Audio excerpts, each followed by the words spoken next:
टिकटॉकची भारतात घर वापसी। भारत आणि चीन यांची 5 वर्षांनंतर हातमिळवणी झाल्यानंतर टिकटॉकची वेबसाईट भारतात सक्रिय झाल्याचे दिसून येत आहे। पण अजून कुठलीही अधिकृत माहिती समोर आली नसली तरी भारतात चीनी ॲप पुन्हा चालू होतील असा अंदाज येतोय।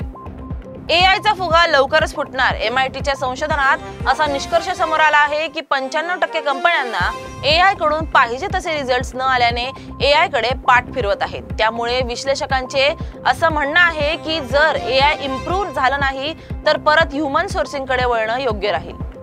लग्नात पूर्ण स्वातंत्र्य अशक्य, सर्वोच्च न्यायालय। एका प्रकरणात आदेश देताना सर्वोच्च न्यायालयाने स्पष्ट केलं की पती पत्नींनी एकमेकांवर भावनिक व आर्थिक अवलंबून राहावे लागते। दाम्पत्य वाद प्रकरणात न्यायालयाने पतीस रुपये 5 लाख अंतरिम देखभाल देण्याचे आदेश देत मुलाच्या वाढदिवसानिमित्त तात्पुरती कस्टडी दिली आहे।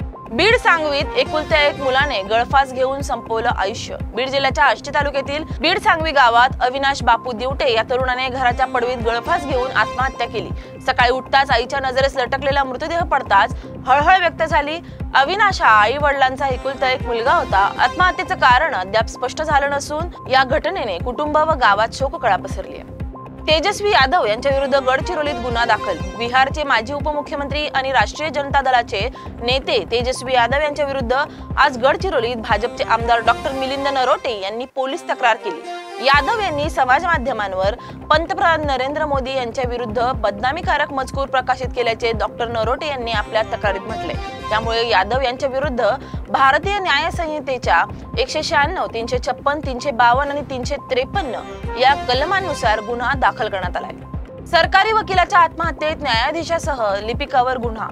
बीड जिल्ह्यातील वडवणी न्यायालयात सरकारी वकील विनायक चंदेल यांनी गळफास घेऊन आत्महत्या केलेल्या प्रकरणात मोठा धक्का बसला आहे। चंदेल यांच्या सुसाईड नोट व कुटुंबियांच्या फरियादीच्या आधारे न्यायाधीश रफिक शेख आणि लिपिक तायडे यांच्यावर गुन्हा नोंदवला गेला आहे। वारंवार होणाऱ्या त्रासामुळे त्यांनी टोकाचं पाऊल उचलल्याचं समोर आलं असून एका न्यायाधीशावर गुन्हा नोंदवला जाण्याची ही दुर्मिळ वेळ मानली जाते। प्रकरणाचा पुढील तपास वडवणी पोलिसांकडून सुरू आहे।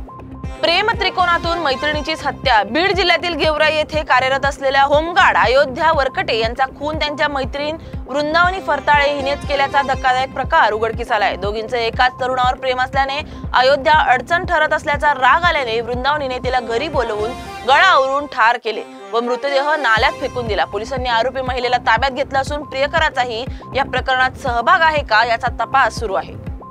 पतीकडून झोपेत असलेल्या पत्नीची क्रूरपणे हत्या। जळगाव जिल्ह्यातील पाचोरा तालुक्यातील लोहारा गावात एक थरकाप उडवणारी घटना घडली आहे।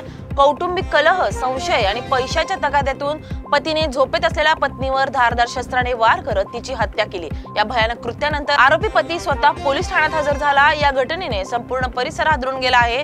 या प्रकरणी आरोपीची चौकशी सुरू आहे।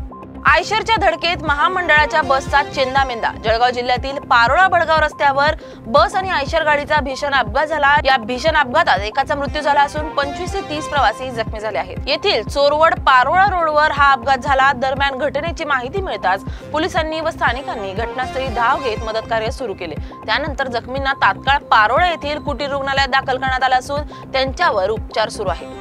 भंडारदरा धरण ओव्हरफ्लो। अहिल्यानगर जिल्ह्यातील भंडारदरा धरण ओव्हरफ्लो झाले आहे। धरणाच्या पाणलोट क्षेत्रात गेल्या 2 दिवसांपासून धुवांधार पाऊस कोसळत आहे। या मुसळधार पावसामुळे धरणाचा पाणीसाठा 98% पोहोचला आहे, ज्यामुळे धरण पूर्ण क्षमतेनं भरलंय। भंडारदरा धरण ओव्हरफ्लो झाल्याने परिसरातील नागरिकांमध्ये समाधान व्यक्त होत आहे। याचबरोबर रंधा धबधबा देखील ओसंडून वाहत आहे। धबधब्याजवळ पाण्याने धारण केलेले रौद्ररूप डोळ्यांचं पारणं फेडणारं ठरलंय।